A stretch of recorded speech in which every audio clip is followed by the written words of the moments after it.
Nobody saw this coming. For years, the name YNW Melly has been locked inside one of the most controversial legal battles in modern hip-hop history.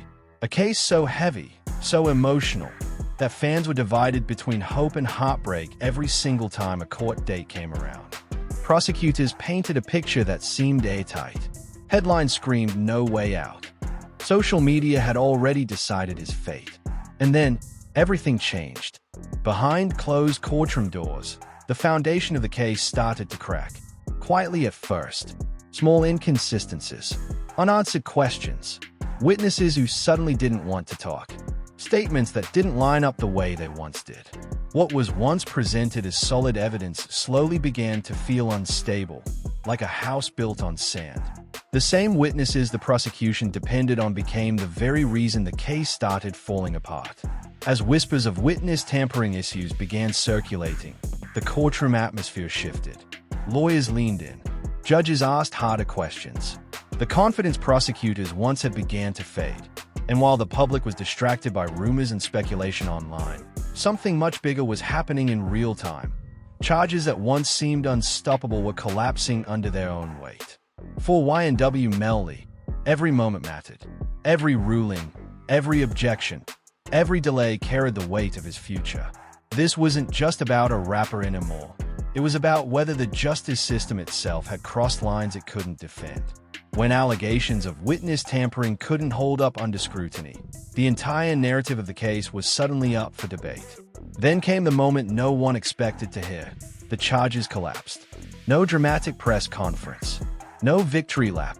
Just a legal reality that hit like an earthquake across the music industry and beyond. Fans were stunned. Critics were silent.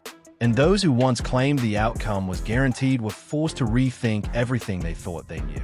Now the question isn't just how YNW Melly walked free, but how did a case this massive unravel so fast? What really happened behind the scenes? Who spoke? Who stayed silent? And why did it all fall apart at the worst possible moment for the prosecution? This story isn't over. In fact, it's just getting started. From the very beginning, the YNW Melly case was never just another courtroom battle. It was a pressure cooker built from fame, tragedy, and public opinion. When Melly was first arrested, the narrative formed almost instantly. Prosecutors framed him as a calculating figure hiding behind success and youth, while fans saw a troubled artist trapped in a nightmare bigger than himself. Every court appearance turned into a media event.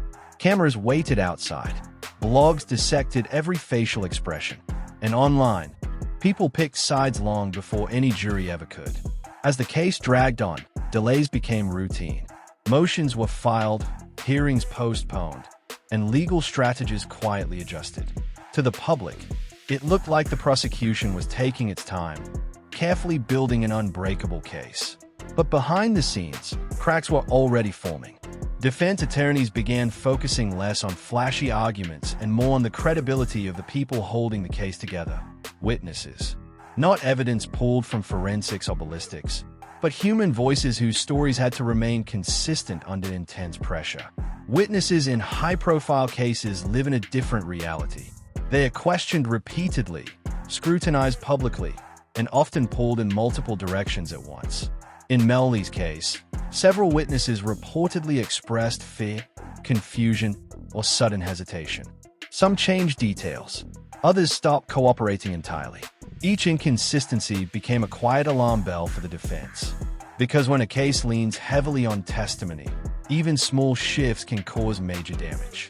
The prosecution attempted to hold control, insisting the case was still solid. But courtroom dynamics began to change. Judges questioned timelines. Defense lawyers pressed harder during hearings. Requests for clarifications multiplied. What once seemed straightforward was now tangled in contradictions. And at the center of it all was the explosive issue no prosecutor ever once attached to their case: witness tampering. Allegations began to surface that witnesses may have been improperly influenced, pressured, or handled in ways that crossed legal boundaries. This wasn't about Melly or his associates intimidating anyone. It was about whether the integrity of witness handling itself had been compromised. Defense attorneys argued that if witnesses were coached, manipulated, or treated unfairly, that testimony couldn't be trusted. And if testimony couldn't be trusted, the entire structure of the charges was at risk. Courtrooms thrive on credibility. Once that credibility is questioned, everything slows down. Judges don't rush past claims of misconduct. Prosecutors are forced to explain decisions they'd rather keep internal. Suddenly, the spotlight wasn't just on YNW Melly, it was on the system meant to judge him. And that shift was dangerous. As these issues surfaced, the prosecution faced a difficult choice: push forward and risk deeper scrutiny, or step back and reassess. The defense, sensing momentum, stayed relentless. Motions piled up. Evidence was challenged. Witness statements were re-examined line by line. Each hearing chipped away at the image of certainty that once surrounded the case. Outside the courtroom, fans reacted in real time. Some celebrated every delay as a sign of hope. Others accused the system of favoritism. Social media exploded with theories, some accurate, most not. But one thing was undeniable: confidence in the prosecution's case was fading. What once felt inevitable now felt uncertain. By the time the witness tampering allegations reached a critical point, the damage was already done. The legal ground beneath the charges had weakened. Prosecutors could no longer present their case without addressing questions that had no easy answers. And in a justice system built on proof beyond reasonable doubt, unanswered questions are fatal. As the witness tampering allegations gained traction, the case entered its most dangerous phase, not for YNW Melly, but for the prosecution. What had once been a controlled legal narrative was now unraveling under scrutiny. Every past decision, every interaction with witnesses, and every procedural shortcut was suddenly fair game. Defense attorneys weren't just defending Melly anymore. They were putting the state itself on trial. And that shift changed everything. Behind the scenes, emergency strategy meetings took place. Prosecutors reviewed transcripts, communications, and timelines, trying to contain the fallout. The issue wasn't just whether mistakes were made. It was whether those mistakes crossed legal lines. Even the appearance of impropriety could poison a case of this magnitude. Judges demanded clarity. How were witnesses contacted? Who spoke to them? And when? What protections followed?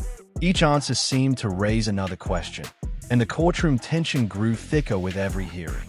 Defense lawyers pressed aggressively, arguing that the prosecution's handling of witnesses had compromised their reliability or suddenly contradicted earlier sworn testimony.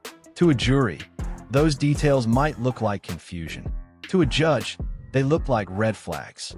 The prosecution tried to regain control by reframing the narrative. They argued that witness hesitation was expected in a high-profile case involving fame, and public pressure. They claimed inconsistencies were minor and explainable. But that argument only went so far. Because the defense wasn't asking for sympathy, they were asking for accountability. And accountability meant opening doors the prosecution desperately wanted closed. As hearings continued, the judge's tone shifted. Questions became sharper. Interruptions became more frequent. Legal patience began to wear thin. It was clear the court wasn't satisfied with surface-level explanations. The system demanded transparency, and transparency was risky. The more the prosecution explained, the more exposed the case became. The confidence that once filled the courtroom had been replaced by cautious hesitation. Outside, the public narrative flipped. Media outlets that once spoke in absolutes now used words like uncertain, questioned, and under review. Fans who had lost hope years ago started paying attention again. Every court update went viral. Every legal document was dissected on live streams and podcasts. But what most people didn't realize was that the real decision-making wasn't happening online. It was happening quietly, in legal chambers where consequences mattered more than headlines. The defense sensed blood in the water. They filed motions to suppress testimony, to dismiss charges tied directly to compromised witnesses, and to sanction prosecutorial misconduct if necessary. These weren't dramatic gestures. They were calculated legal strikes. Each motion forced the prosecution to defend not just the case, but their conduct. And that's where things began to collapse under their own weight. One by one, witness-related arguments weakened. Some testimony was ruled unreliable. Other statements were deemed questionable enough to undermine entire sections of the case.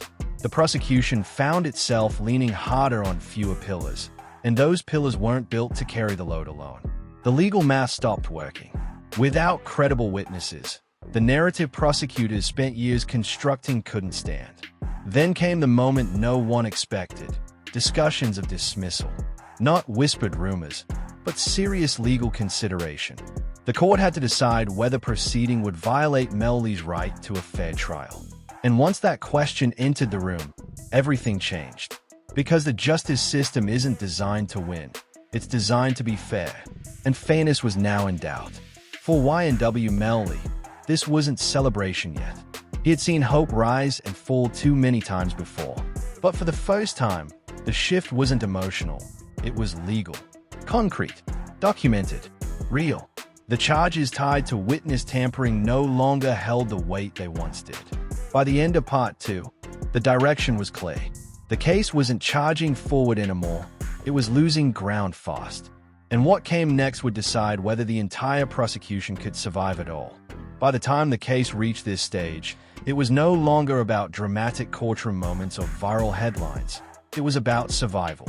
For the prosecution, the priority quietly shifted from winning to minimizing damage.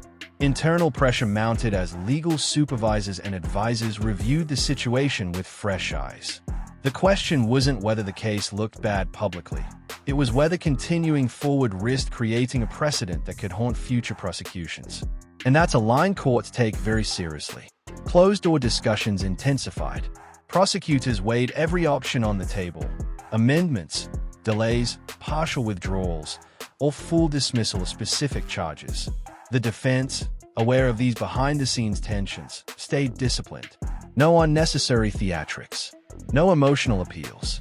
Just relentless focus on procedure, rights, and fairness. They understood something critical. When the system starts doubting itself, patience becomes a weapon. In hearings that followed, the courtroom energy felt different. Less aggressive, more cautious. Prosecutors spoke slower, choosing words carefully. Defense attorneys noticed it immediately. Arguments once delivered with certainty were now padded with qualifiers. Legal language became softer, less absolute. That shift alone signaled how fragile the case had become. Judges, sensing this, pushed harder, not out of hostility, but out of responsibility. If the court allowed a compromise case to proceed, the consequences would extend far beyond one defendant. One of the most damaging developments came when the court revisited earlier rulings through a new lens. Evidence that had once been admissible was now re-examined in light of witness integrity concerns.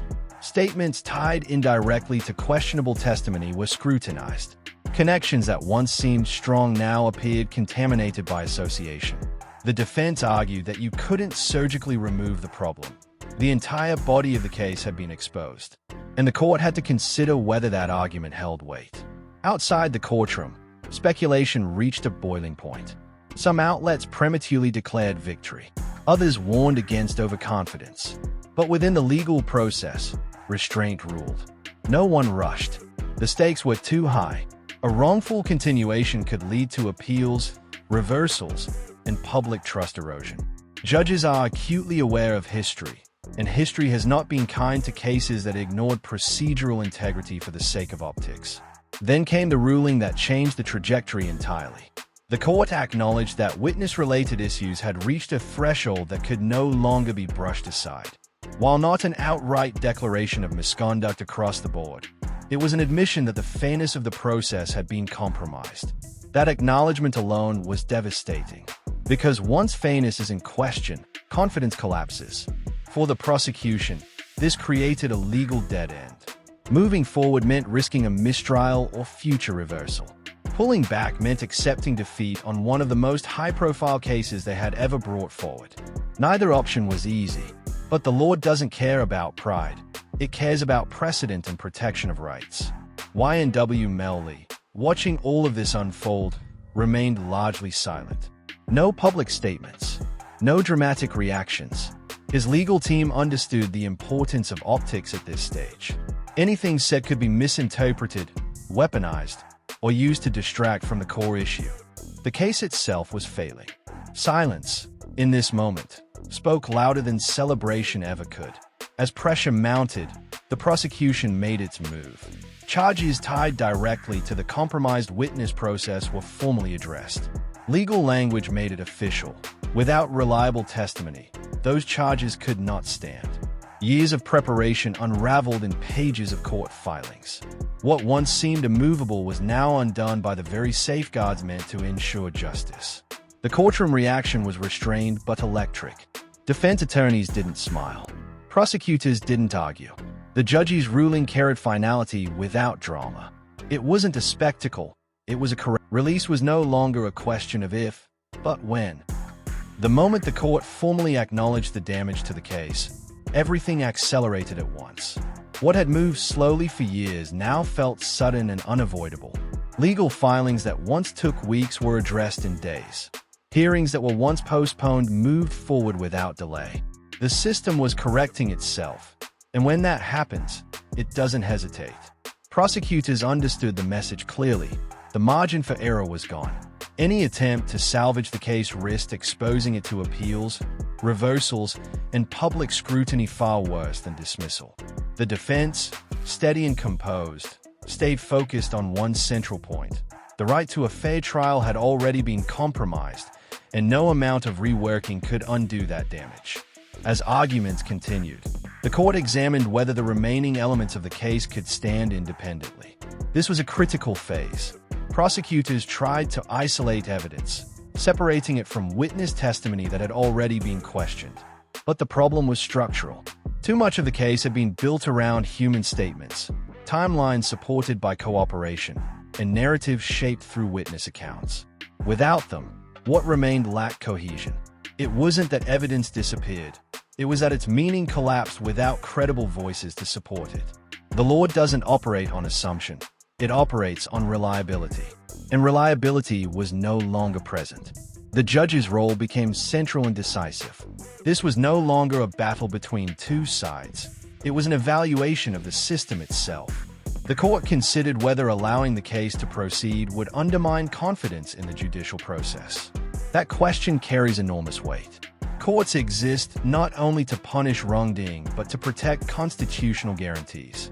When those guarantees are threatened, even unintentionally, the court is obligated to act. The tone in the courtroom reflected that gravity. No raised voices, no grandstanding, just careful, deliberate legal reasoning that signaled the end was approaching. Outside, reactions were explosive.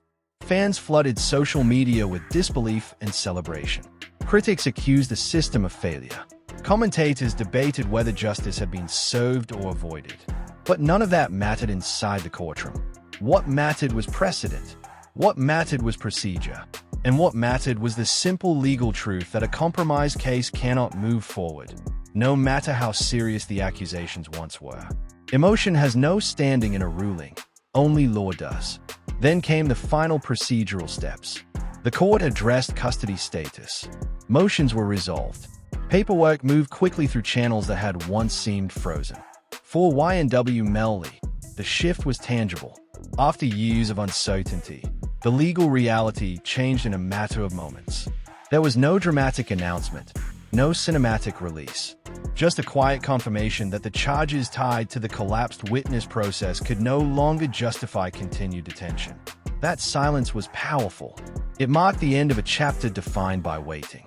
When the decision became official, it wasn't framed as a victory or loss. It was framed as a necessity, the law correcting itself, the system enforcing its own limits. And in that correction, YNW Melly walked free. Not because of public pressure, not because of fame, but because the case against him could not survive its own flaws. Years of build-up ended not with a bang, but with a legal conclusion that left both sides changed forever. What remained was the aftermath, a justice system under scrutiny, a public forced to reconsider certainty, and an artist stepping back into the world after being shaped by one of the most intense legal battles hip-hop has ever seen. The release wasn't the end of the story. It was the beginning of a new, far more complicated one. Freedom didn't arrive as relief. It arrived as shock. After years of steel doors, scheduled calls, and legal uncertainty, the outside world felt unfamiliar. YNW Melly didn't step into celebration. He stepped into silence filled with questions. Cameras waited, fans speculated, critics sharpened narratives, but the man at the center of it all had to relearn normalcy in real time. The system had released him, but the weight of the case didn't disappear with the paperwork. It followed him out, lingering in every headline and every conversation that tried to define what had just happened. The immediate aftermath exposed how divided public perception had become. Some saw the release as proof that the case never should have gone this far. Others viewed it as a failure of justice, arguing that procedural collapse didn't equal innocence. That tension mattered because it shaped what came next. Melly wasn't just a free man, he was a symbol. To supporters, he represented resilience against a flawed system.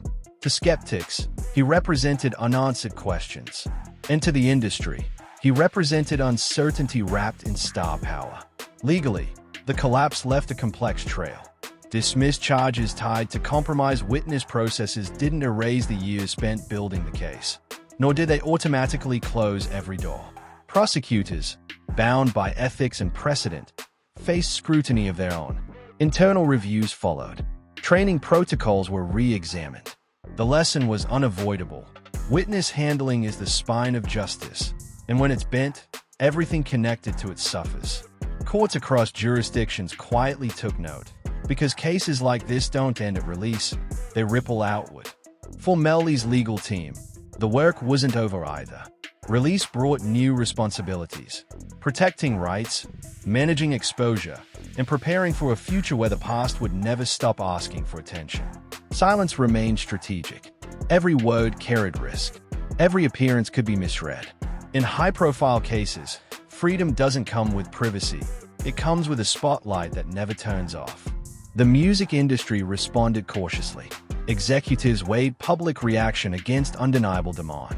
Fans streamed old tracks harder than ever, dissecting lyrics for meaning that may or may not have been there. Conversations shifted from court dates to creative direction, but the shadow of the case remained present. The question wasn't whether Melly could return, it was how.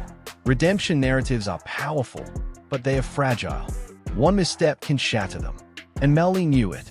What made the moment so striking was how quietly it ended compared to how loudly it began. Years of certainty dissolved into legal nuance. A case once described as unshakable fell apart because the system refused to ignore its own rules. That distinction matters. Justice doesn't only mean conviction, it means process. And when process fails, outcomes change, sometimes dramatically. Public trust, already strained, took another hit. Some saw the collapse as proof the system corrects itself. Others saw it as proof the system is too fragile to handle cases at the intersection of fame and fear. Both can be true. What's undeniable is that the case forced a reckoning about witnesses, about power, and about the cost of certainty in a world that demands speed over care.